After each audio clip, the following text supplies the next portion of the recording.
Hello everyone, learning ডেটাওয়ার্কসে আপনাদের স্বাগতম। আজকে আমরা দেখব কিভাবে এমএস ওয়ার্ডে বুকমার্ক ব্যবহৃত হয়ে থাকে বা ব্যবহার করা হয়। তো তার আগে একটু জেনে নেই বুকমার্কটি কেন বা কি কাজে আমরা ব্যবহার করে থাকি।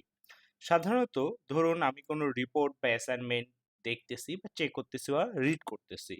তো সেক্ষেত্রে আমার কোনো হেডলাইন মার্ক করার বা কোনো লাইন মার্ক করার প্রয়োজন হলে আমি বুকমার্ক ব্যবহার করতে পারি এবং সেটা যদি আমার প্রয়োজন হয় যে কোনো সময় আমি খুব সহজে সেটিকে আইডেন্টিফাই করে বের করতে করতে পারি।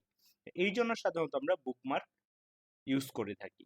বা আমি 150-200 পেজের একটি বই পড়তেছি এমএস ওয়ার্ডে, তো বা কোনো পিডিএফ করতেছি, তো সেক্ষেত্রে আমি এটাকে বুকমার্ক করে খুব সহজেই বের করে ফেলতে পারি। তো দেখুন আমাদের এখানে একটি ডেটা রয়েছে, তো এখান থেকে আমরা বুকমার্কটি ব্যবহার করা শিখবো কিভাবে ব্যবহার করতে হয়। তো এই জন্য আমরা ইনসার্টে চলে যাব। ইনসার্টে গিয়ে দেখুন এই যে বুকমার্ক একটি অপশন রয়েছে। এই বুকমার্ক অপশনটি ব্যবহার করার জন্য সাপোজ আমরা এখানে সেকেন্ড পেজে আসলাম, এখানে যে এডুকেশন, এই এডুকেশনটাকে আমরা মার্ক করতে চাচ্ছি। এডুকেশনটাকে যেহেতু আমরা মার্ক করতে চাচ্ছি, এই জন্য এডুকেশনটাকে প্রথমে কপি করব। কপি করে এই যে বুকমার্কে ক্লিক করে আমরা এই যে এখানে বুকমার্ক নেম এখানে পেস্ট করলাম। পেস্ট করলে দেখুন এখানে অ্যাড এটি দেখাচ্ছে। তো এখন স্পেস দিয়ে আমরা যদি এখানে 1 লিখি, তাহলে দেখুন অ্যাডটা কিন্তু ইনভিজিবল হয়ে গেল। তার মানে আমার বুকমার্কের নেমের ক্ষেত্রে কিন্তু স্পেস ইউজ করতে পারি না। এখানে চাইলে আমরা আন্ডার স্কোর বা অন্য কিছু ইউজ করতে পারি। তো এখানে এডুকেশনের পর আমরা দিলাম বুক, আবার আন্ডার স্কোর 1। এইভাবে যদি ইউজ করি তাহলে আমরা নেমে স্পেস ইউজ করতে পারবো বা ওখানে কিছু ইউজ করতে হবে। এখন দেখো অ্যাড দিয়ে দিলাম, দেখুন এটি কিন্তু আবার বুকমার্কে অ্যাড হয়ে গেল। এখন যদি আমি বুকমার্কে ক্লিক করে যদি এডুকেশনে প্রেস করি, গো টু দেই, দেখুন আমাকে কিন্তু ঠিক সেই এডুকেশনে নিয়ে চলে আসবে। ঠিক আছে, এবং এভাবে যদি আমরা আরো একটি যদি অ্যাড করি, সাপোজ এখানে ফাইন্যান্সিয়াল কপি করলাম। কপি করে আমরা বুকমার্কে গিয়ে বুকমার্ক নেমে দিলাম ফাইন্যান্সিয়াল, আমরা এটাকে আন্ডার স্কোর দিয়ে 2 দিলাম, দিয়ে অ্যাড দিলাম। এখন দেখুন, এখন যদি আবার বুকমার্কে গিয়ে আমরা যদি এডুকেশন 1-এ প্রেস করি, করে যদি গো টু দেই, আমাদেরকে কিন্তু এডুকেশনে নিয়ে চলে আসবে।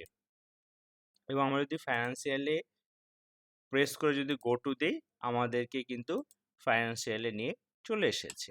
তো এইভাবেই আমরা বুকমার্ক ব্যবহার করতে পারি নেম দিয়ে। এবং লিঙ্ক দিয়েও কিভাবে ব্যবহার করতে পারি, যে আমি শুধু লিঙ্কে ক্লিক করলে আমাকে সেখানে নিয়ে যাবে। তো এটিকে আমরা ক্লোজ করে দিলাম। ক্লোজ করে একদম উপরে এসে দেখুন আমরা এখানে একটু এন্টার দিই। দেওয়ার পর এই যে এখানে দেখুন ক্রস রেফারেন্সে যদি আমরা ক্লিক করি,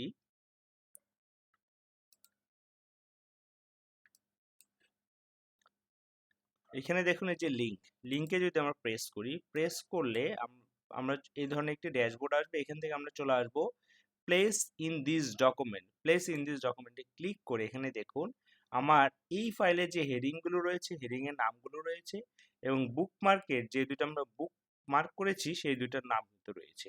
তো আমরা প্রথম বুকমার্কের যে অপশনটি সেদিকে ক্লিক করলাম, টেক্সট টু ডিসপ্লে মানে ডিসপ্লেতে এই নেমটি দেখাবে, ক্লিক করলাম এবং ওকে দিলাম। দেখুন এডুকেশন বুক 1 আমার কিন্তু যে বুকমার্কটি করা ছিল সেটি কিন্তু চলে এসেছে। আবার ইন্টার দিয়ে লিঙ্কে গিয়ে আমরা ফাইন্যান্সিয়াল 2 ওকে দিলাম, দেখুন ফাইন্যান্সিয়াল 2 কিন্তু চলে এসেছে। এখন যদি আমরা এডুকেশন বুক 1-এ ক্লিক করি, তাহলে কিন্তু ঠিক এডুকেশনটা যেখানে ছিল ওখানে কিন্তু আমাকে নিয়ে চলে এসেছে। আবার আমি যদি ফাইন্যান্সিয়ালে ক্লিক করি, তাহলে এই যে ফাইন্যান্সিয়ালটি যেখানে ছিল সেখানে কিন্তু নিয়ে চলে এসেছে।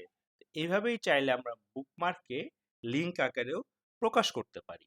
এবং দেখুন এখানে যে আমার 3টি হেডিং রয়েছে এই ফাইলে, এই হেডিংগুলোকেও আমি কিন্তু লিঙ্ক আকারে বুকমার্ক করতে পারি। কিভাবে, ইন্টার দিলাম, লিঙ্কে গেলাম, গিয়ে প্লেস ইন দিস ডকুমেন্ট। এখানে হেডিং আমার কিন্তু 3টি চলে এসেছে। এই হেডিংগুলো থেকে আমি দিলাম changing landscape of mobile money in Bangladesh, দিয়ে ওকে দিলাম। দেখুন আমার কিন্তু এটি লিঙ্ক আকারে চলে এসেছে। এখন যদি আমি লিঙ্কে ক্লিক করি তাহলে এই যে হেডিংটি এটি কিন্তু আমার চলে এসেছে। তো এইভাবেই আমি বুকমার্কে ব্যবহার করতে পারি এবং এটিকে লিঙ্ক আকারেও আমি ব্যবহার করতে পারি। তো আজকে এই পর্যন্তই। ভিউয়ার্স, ভিডিওটি ভালো লাগলে অবশ্যই লাইক, কমেন্ট এবং শেয়ার করবার আর সাবস্ক্রাইব করতে ভুলবেন না। তো ধন্যবাদ সবাইকে। দেখা হচ্ছে নতুন কোনো ভিডিওতে। সে পর্যন্ত ভালো থাকবেন, সুস্থ থাকবেন।